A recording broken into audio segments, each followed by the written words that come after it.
Hello guys, welcome back to another video. My name is ChiefDog74 and let's get into this one. So I was kind of debating which career mode to do today, but I've decided that I'm going to do this one now, and then straight after this I'm going to do the driver career one that we're doing. And then I'm going to edit this one and upload it today, and edit and upload the other one tomorrow. I hope if I can get all of that done in today. But I decided to go for this one rather than just doing one or the other.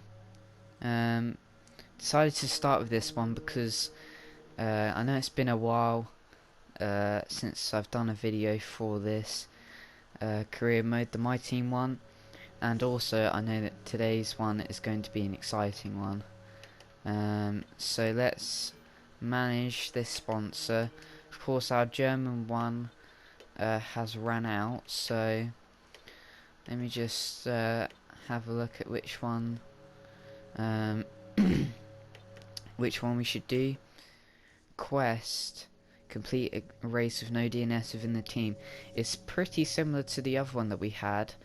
But this time it's got a bigger goal bonus, so we're gonna go with Quest, and let's just apply that to the car then. I'll skip this for you though until the end. Okay, so here you have it then. Here's the slightly changed car. The only changes I did was I made the Equionics they're blue, as well as also on the halo as well, because otherwise you couldn't see it in white. And then the new sponsor Quest is located right there on the lower side pod. So there you go then, that's one bit out the way. Now the driver market then. So I've been thinking about which driver we should take. Oh, Kevin Magnussen's got up to 7.5. That's alright for him, I suppose. But yeah, I've been thinking about which driver I should go ahead and buy, and in the end it is going to be George Russell as our teammate here. I mean, he's British. I know he's in a Williams, but he is 78 rated, and plus, I mean, he's the same rating as Alex Albon, almost same rating as Lance Stroll, same rating as Kevin Magnussen, and better than Antonio Giovinazzi, and much better than Latifi. And also, he could do very, very well in our new car. Which of course has had a new livery here, which I showed last episode, so that's going to be good for him. We've got the British Grand Prix, so both our home Grand Prix I'm sure we're definitely going to be competitive in that way. But let's go ahead and compare. So he has plus 27 experience, because obviously Juan Manuel Correa is a Formula 2 driver. He's got 16 more racecraft because he's been in the car longer.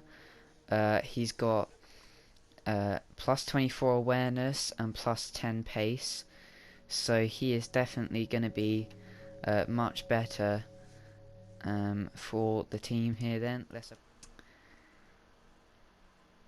Oh dear.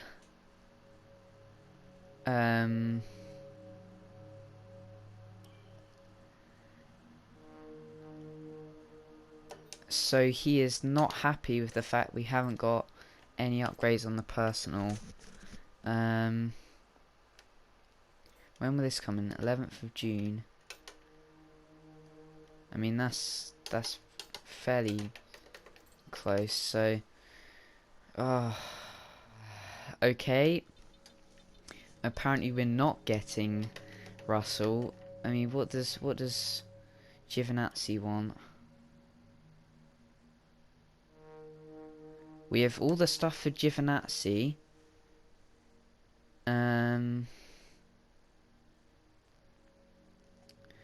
We could go for the Italian. I mean, he's...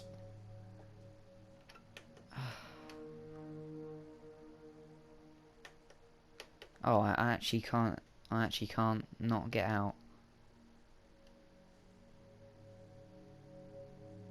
Oh, another...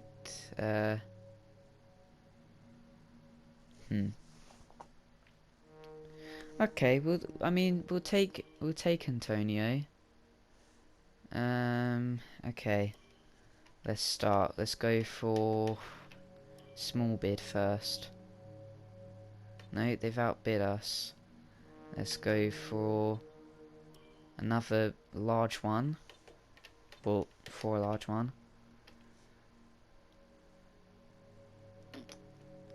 Hey, we won! So now we have Antonio Giovinazzi on our team. That is very nice indeed. 4.1 million, so a lot less than I actually expected. Now we have him for the rest of the season, so couldn't quite get George Russell there, but you know, no worries. Antonio's still a pretty decent driver. In fact, how good is he now? He's got 51 experience, so slightly less than Russell, even though he's been in the sport longer. Not sure what that is. He has more racecraft, a little bit less awareness, or a lot less awareness, and ever so slightly a little bit less pace.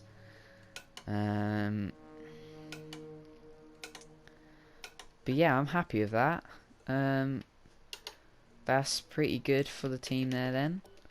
We kind of wasted to buy a personal upgrade there, but you know, doesn't matter too much, I suppose.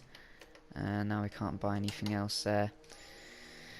Oh, okay, well, I mean, it didn't go as I expected it to go. I kind of hoped that he would come forward and negotiate with us, but as I said before, Antonio is still a decent driver.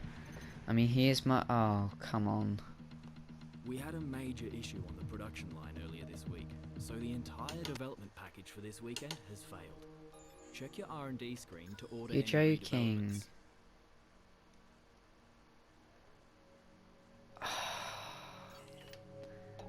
That's quite frustrating. I mean, I'm gonna probably skip the invitational event for you guys and just do it by myself, but we've got room for some more investment. I mean, we don't, because we can't actually buy any upgrades. So I don't know what you're going on about there, Carl, I think. Yeah, let's just skip on ahead then. Hey boss, I think we could better manage our time by organising some team activities. Head to the activity screen to see what we have available. Oh shoot, I didn't do time activities. Oh. Oh well.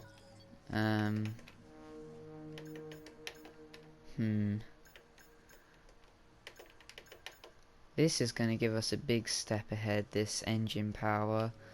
So I think we should buy that as a thing. That'll come in before the Belgian Grand Prix, so that's definitely a good time to have that come in then.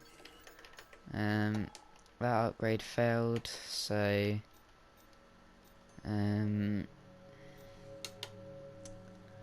yeah, there we go. What are all these wear on? These are all in the 70s. Or is this first? Oh, 12.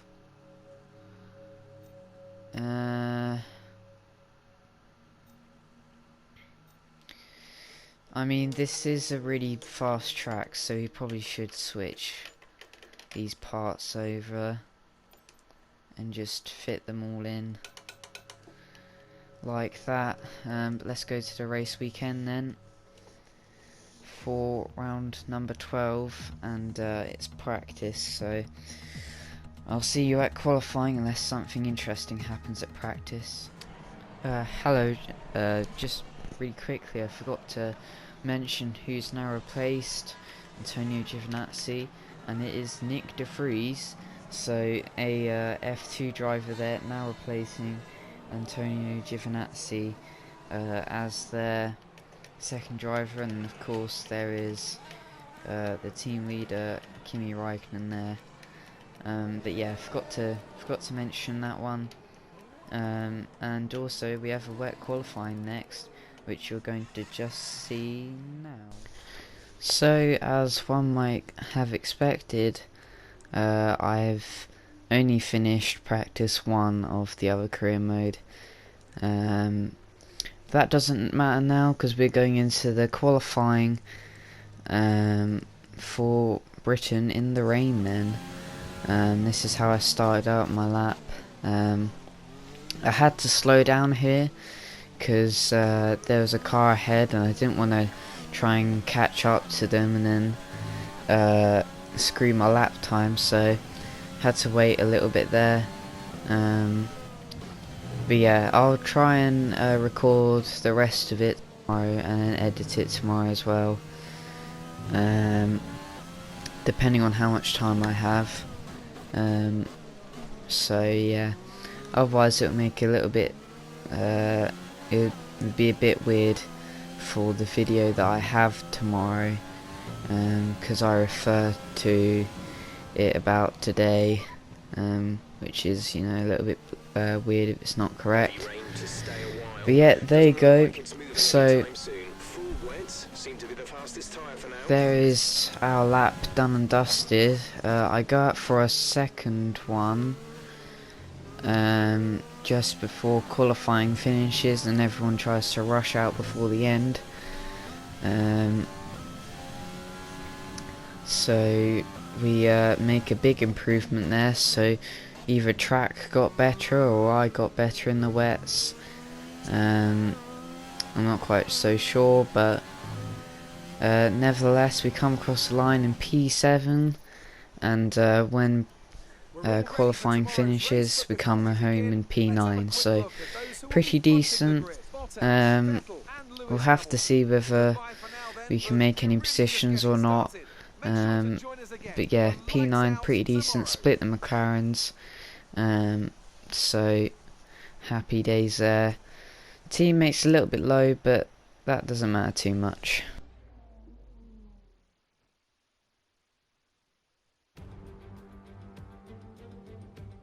Great Britain then, one of only 2 countries to have held a Grand Prix in every single year of the Formula One World Championship. And the circuit extends that record further for today's Grand Prix. The 3.6-mile long Silverstone circuit is one of the longest of the season, with 18 corners in the current layout. With average lap speeds reaching around 145 miles per hour, it's also one of the quickest tracks of the year. Watch out for cars taking the right-handers of Abbey and Copse flat out.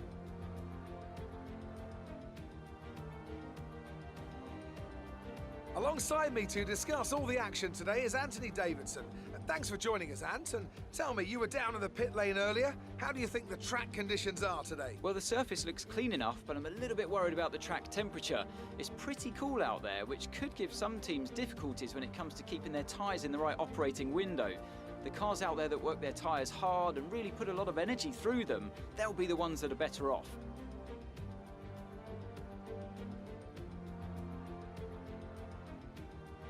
It's time to see how our drivers are stacking up after yesterday's exciting qualifying session. Good job yesterday from Valtteri Bottas. The Finn starts from pole position, with Sebastian Vettel starting alongside. Moving on to the rest of the grid, we have Hamilton, Leclerc, Max Verstappen and Albon, Ricciardo, Sainz, Blue and Lando Norris, Ocon, Gasly, Daniel Kvyat and Perez, Stroll, Magnussen, Kimi Räikkönen and Roman Grosjean, De Vries, Russell, Giovinazzi and Nicholas Latifi.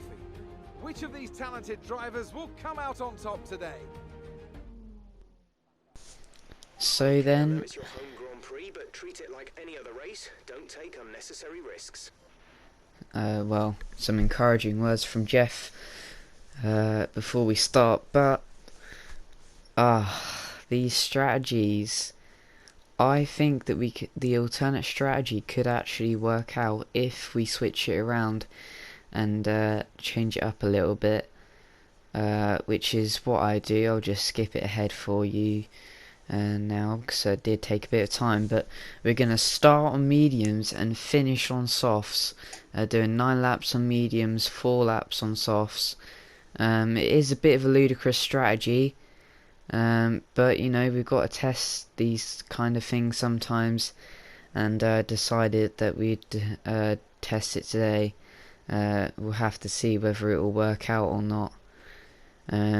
But here we go then to 5 red lights here at the British Grand Prix, my home GP, and we're underway. And it's a, well, boxed in start to say the least, as Ricciardo and Albon force their way to block us out. We get ahead of Sainz and we make a bit of a dive on the inside to get past Albon and Ricciardo there. So pretty decent for us, already up ahead into P6, but Albon is having a look to try and overtake us there. Unfortunately his tyres or something weren't quite able to compare with our pace. Of course, with the strategy being a medium, it does mean that we are going to hold up a whole bunch of cars, because I'm very defensive in that way. But speaking of defensive, Albon is trying to go down the inside, and is forcing his way a little bit there. That's why I had to leave room, but in the end he can't quite get us just here.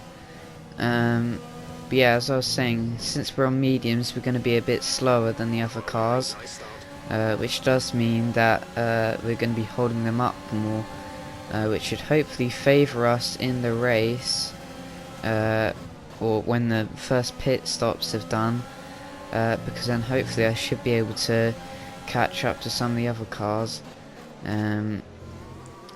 Well, that's the theory anyway. But yeah, up into P6, held off Ricciardo, as he now battles against Albon this time, and Verstappen already 2 seconds ahead, almost 3. So obviously he's just gonna go straight off without us, and well, this was how it started. Then we were one of the first people to go down the middle area of the track. Kind of boxed there, nothing really too much we could do. We made the dive though, and got past Albon in that sense, but yeah, it's looking to be I mean, it's gonna be a different strategy. It's gonna mean that we're gonna have to defend a lot more than overtake, but if it can work, then I think it will be quite beneficial. But if it doesn't work, then you know, we now know next time perhaps to not do that at this stage. Probably the biggest factor that's going to be is how fast our car is. And to be fair, our car currently isn't too fast, so the strategy may backfire on us. But you never know. You have to test these kind of things. But now Ricciardo, fairly easy overtake there. Couldn't really challenge him too much, as he just goes past. And yeah, we weren't able to catch back to him. In fact, we make our own little mistakes. Now Albon goes by. Sainz thinks that he can have a go as well. We squeeze him to the line, and eventually we get the slipstream from Albon, and I try and make a move to the inside of Albon, but not quite the time. Sainz again having a look to make a move, but unfortunately this area is not the area for overtaking. He's gonna have to wait another lap or so, and just as I suspected. He got past us, so now we have his teammate Lando Norris straight behind us.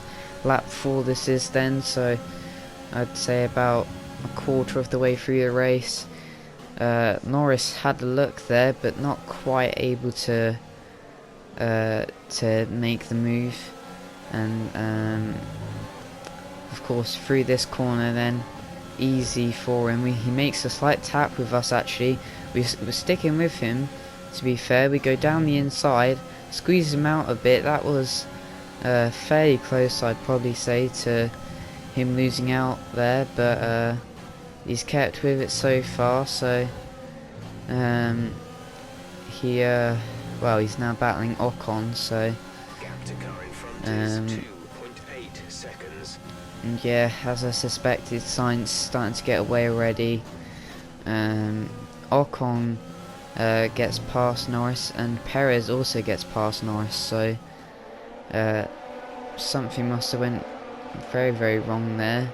I know I made the slight barge, but that shouldn't have affected him that much. Here it was from a replay then, so we squeezed him out, and I suppose it was a little bit close to him making contact, but we had the position there. Let's see it from Lando Norris's point of view then. So isn't quite able to get past us around the outside, but he does get a lot of traction there, and is able to try and get down the inside of us. That slight wobble was a bit of contact there, and then out of nowhere we kind of pushed past him. As I brake as late as I dare, Ocon tries to make a move with Norris there, and Norris unable to quite keep him out there, but that was a good effort, to be fair, from him. Let's actually have a look at this from Ocon then. So Ocon was actually quite close to overtaking Norris there in that position, but not quite able to. He's also close to us, but I was obviously looking ahead rather than behind, and Ocon gets a bit slowed by Norris as well.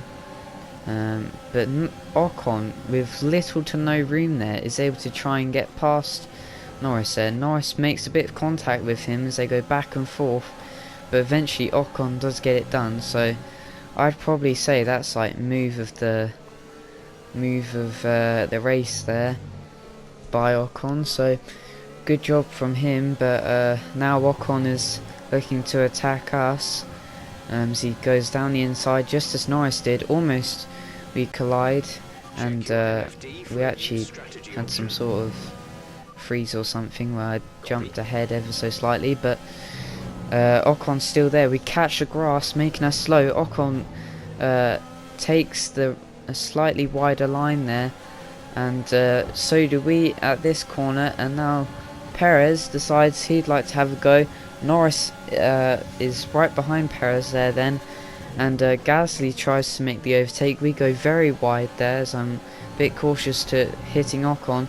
Norris is still against us, and unfortunately Norris and Gasly aren't able to overtake me yet.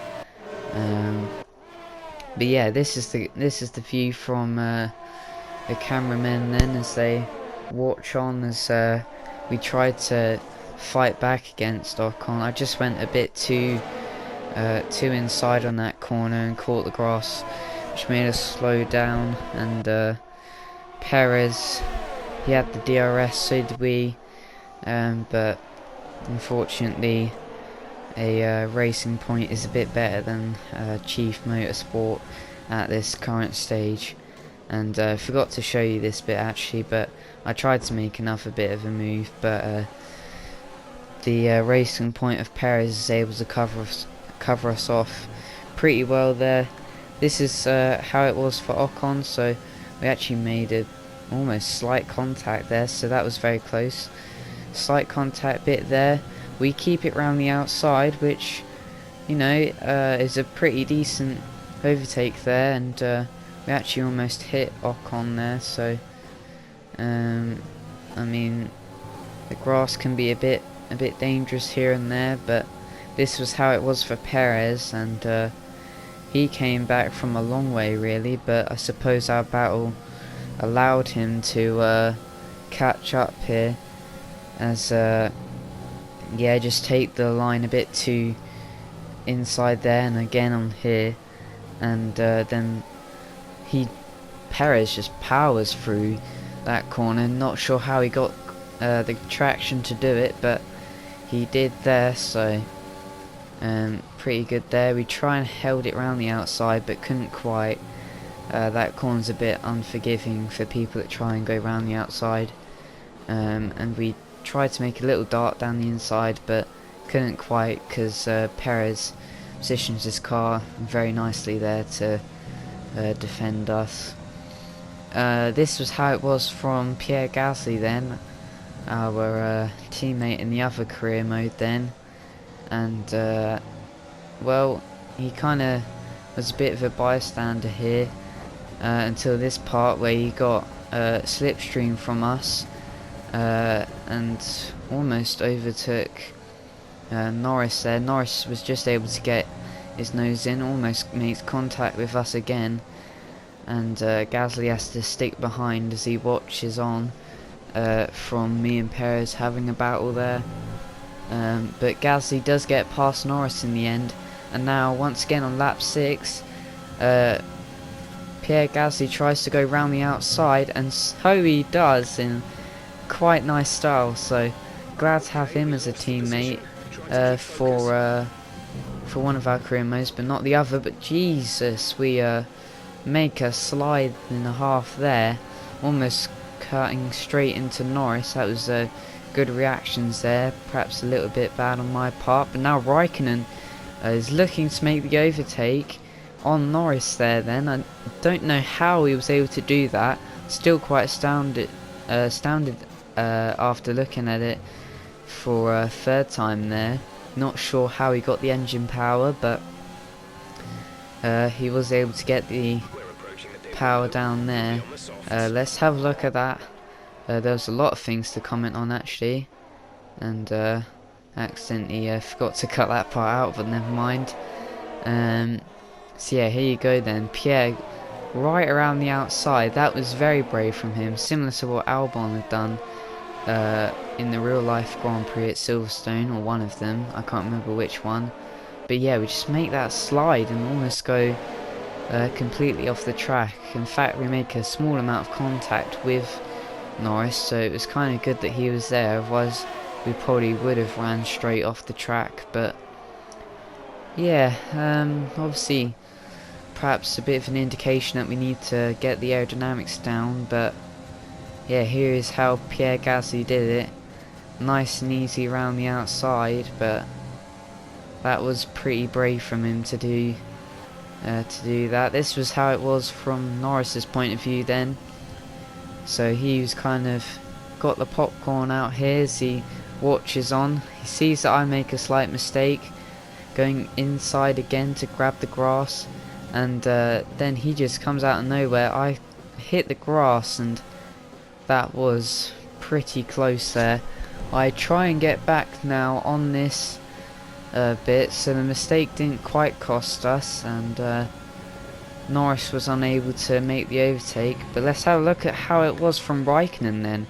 So he was really far back, and he had Daniel Kvyat in front of him. He gets DRS here, passes Kvyat, somehow passes Norris. I'm still astounded. He couldn't have got slipstream from us, I don't think. And Norris does keep ahead in the end though, but yeah, this is how a bit of a slow motion of us with that small amount of drift then, and close to hitting Norris there. This is how it was from Norris's point of view then. So yeah, pretty decent reactions for him to make sure that he didn't collide with us there. I'm sure it would have made for a bit of an interesting race, but still nonetheless this race has been fairly interesting. But yeah, now it's the moment of truth to see if this this strategy of ours will pay off. And no, I haven't slowed it down there. That's just how slow this pit lane is. So yeah, not great for how slow it is. But we do put on a new set of soft tyres then, and we're able to get in front of Lance Stroll there, but unable to get past any other cars, as now, as you can see, we get straight in front of Norris. So the strategy hasn't quite worked out, I don't think. This is your final lap. And The race. yeah, final lap then, because there's literally no action. The car And behind is Perez, gaining only by 0.5 a lap. Perez is he's gone miles. He's way in front of us. Norris is actually gaining on us, even though he's on mediums. So yeah, this strategy obviously hasn't quite gone to plan. It's actually go really wide there. I'm not sure what that was about, but yeah, I mean, it's not great there. We're gonna come home in P12, which I suppose is alright with this difficulty now, but you know, maybe it wouldn't have looked so bad if I hadn't had a really good qualifying, because I obviously made like 800 small seconds, but yeah, in the end, yeah, it's P12. I mean, it's better than our teammate, but obviously not as good as what I was hoping for. But yeah, I don't know. I'm just super tired out with the race. Plenty of action here at Silverstone. It was a memorable race, and what an impressive victory. Talk to me, Ants. What was it that set them apart from the competition today? Well, I honestly feel it was down to the driver and car today. I mean, we can talk driver skill all day, but if you don't have a solid team to back that, you're never going to get anywhere. When you hit that sweet spot of having both an excellent driver and an incredible car, that's when you see results like those we witnessed today.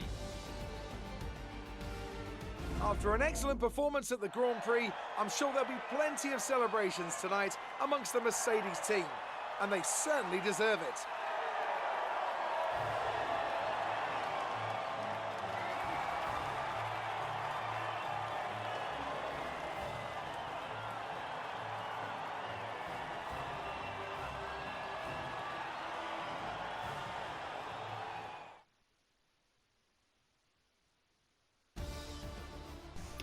So there you have it then, and well, I mean, we rank up to tier 5, but yeah, I don't know.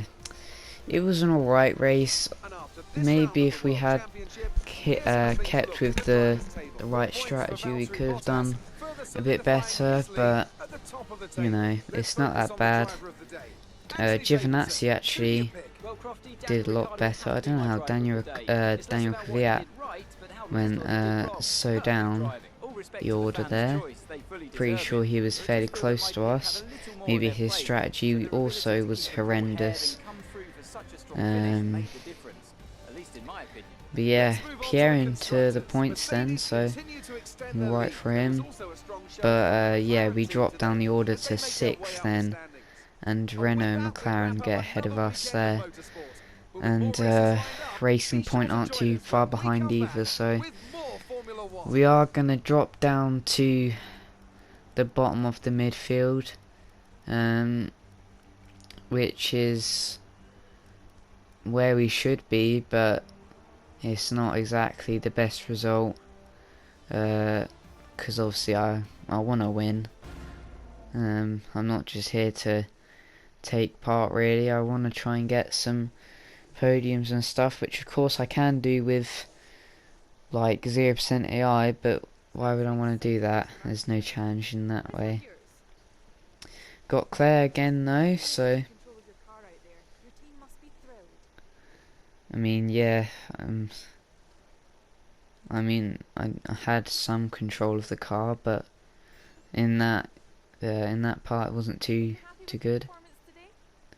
No, I'm not happy with the result, Claire, because we should have done better, and perhaps if I'd used the strategy given to me, then we could have done a lot better. But yeah.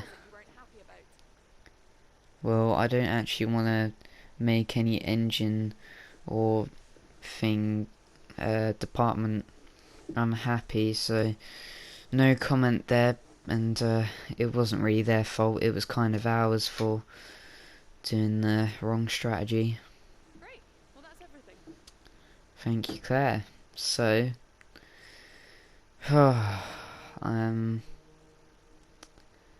well, at least Britain's is out of the way, one of the longer tracks, and has a lot of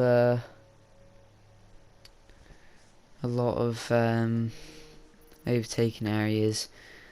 Next race though won't have so many overtaking spots, and hopefully Antonio can do a bit better with the qualifying then.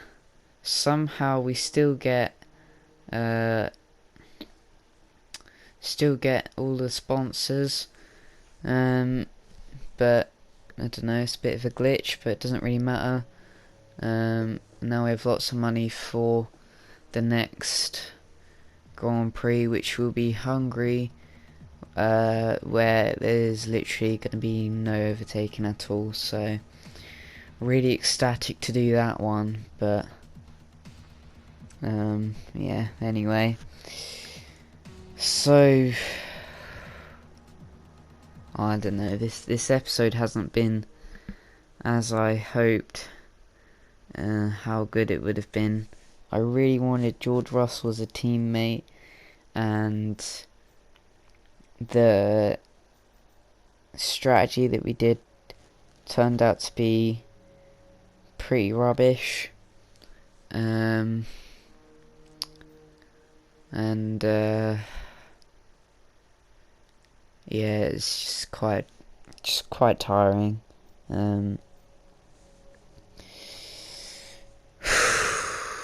But yeah, it doesn't matter. We'll just have to have a really good qualifying at Hungary, and maybe we can get a cut. I mean, there's pretty much only one place you can overtake, which is the first start-finish straight. So hopefully we'll be able to power on through that one. But yeah, it's not great. I mean, we did get a personal upgrade, so I suppose that's not too bad, but I'm just having a look at this, at Antonio's strategy, or not strategy, points, where his weaknesses and strengths are, and debating whether I should get the upgrade or not. In the end though, don't decide to get the upgrade, because it's not going to be valid for today anyway. It'll probably work next time, but yeah. What is this race like? Anyway though, if you did enjoy this video, then be sure to hit the like button. If you're excited for more F1 content, or you just like all my content, and you can go ahead and subscribe. Comment on anything below, perhaps what you think of the new teammate. But yeah, Hungary next. Let's hope we can do a little bit better in that one. If we get a good qualifying, then we should have a happy race. But until then, this has been Chief Dog 74, and I'll see you guys possibly even tomorrow with Pierre Gasly as our teammate.